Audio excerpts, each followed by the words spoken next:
You celebrated it, right? May 1st, International Workers' Day. You know, the day historically associated with labor rights and economic dignity. If you didn't celebrate it, let's at least check in on those couple of things, labor rights and economic dignity, and how they're doing under the Trump regime. And if you look at polls like the ABC News Washington Post Ipsos poll that just came out, 40% of Americans say they are worse off financially than when Trump became president. That number was 33% in February. So in just a couple of months, 7% more of Americans noticed that they were falling behind. And the share that says they're falling behind financially, specifically, can't maintain their standard of living. That rose from 17% to 23% in those same couple of months. We keep mentioning it that gas is at a 4-year high because of the Iranian war, and half of Americans expect the gas prices to continue to rise. 4 in 10 Americans have cut back on driving. Another 4 in 10 cut back on household expenses. 1 in 3 have changed their vacation plans. Lower income households, they've been hit the hardest, which is not surprising because lower income households are always hit the hardest by things that cost money. So that's terrible news. But wait, there is some good news, at least for someone. And according to a new report released for International Workers' Day by the International Trade Union Confederation and Oxfam, it covers 1,500 corporations in 33 countries.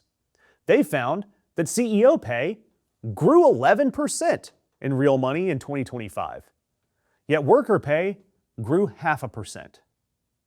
CEO pay has increased 54% since 2019, yet worker pay overall has fallen 12%. That effectively means that workers have effectively worked 108 days for free over the last 6 years as an entire class. And yet the average CEO at a major corporation now makes $8.4 million a year. The average CEO at a company in the S&P 500 makes 285 times what the median worker makes. 4 CEOs made over $100 million each in 2025. Broadcom CEO made $205 million. That is way out of bounds for a normal salary. That's somebody that would normally, it looks like somebody accidentally entered the wrong number of zeros into a spreadsheet and nobody corrected it because they're the CEO. Billionaires, they gained $4 trillion in total wealth in the last 12 months. There are 400 new billionaires, including 45 in the artificial intelligence category. The billionaires collectively received $79 billion just in dividends in 2025. That means they made $2,500 a second.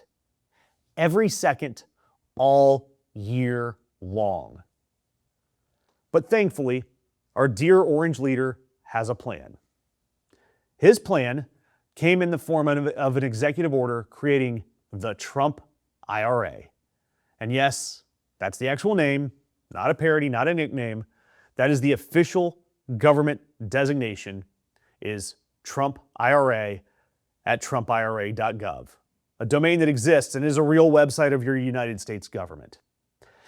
And the Trump IRA allows lower-income Americans to open retirement accounts, which is something that already existed and was already called an IRA.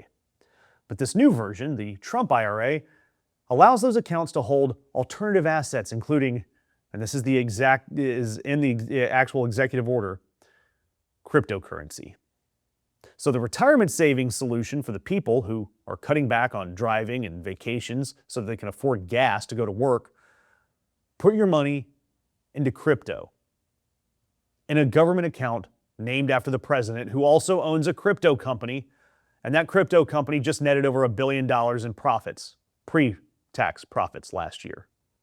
That is Trump's solution to help low-income Americans. Make you feel any better?